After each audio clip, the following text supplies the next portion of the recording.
Hello বন্ধুরা, আজকে আমি তোমাদের জন্য নিয়ে এসেছি শাপলা ফুল, যাকে আমরা ওয়াটার লিলিও বলে থাকি, তার একটি নিরামিষ বড়ার রেসিপি।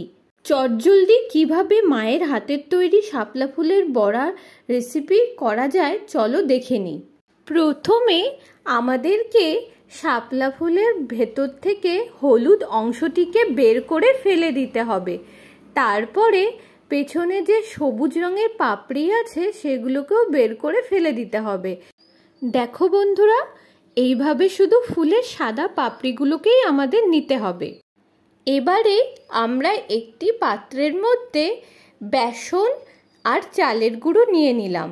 এখানে তোমরা যত পরিমাণ বড়া বানাতে চাও সেই অনুযায়ী তোমরা বেসন আর চালের গুঁড়ো নিয়ে নিও।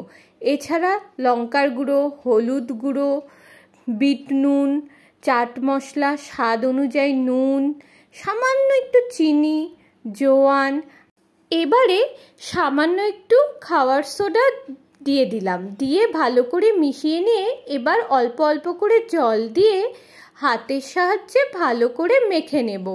দেখো বন্ধুরা, ব্যাটারটা যেন না খুব বেশি গাঢ় না খুব বেশি পাতলা হয়, এই রকম আমাদের তৈরি করতে হবে।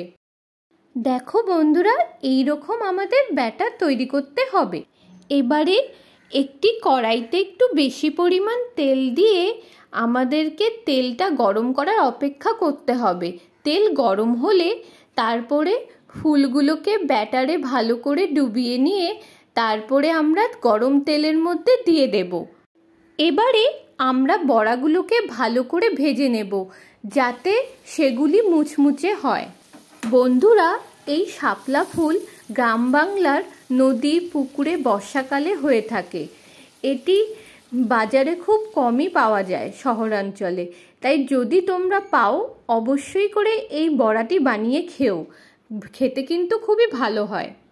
দেখলে তো বন্ধুরা, কত সুন্দর আমাদের তৈরি হয়ে গেল শাপলা ফুলের বড়া।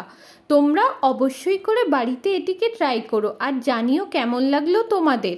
আরও সুন্দর সুন্দর ভালো ভালো রেসিপি পেতে আমাদের চ্যানেলকে লাইক, কমেন্ট এবং সাবস্ক্রাইব করতে ভুলো না।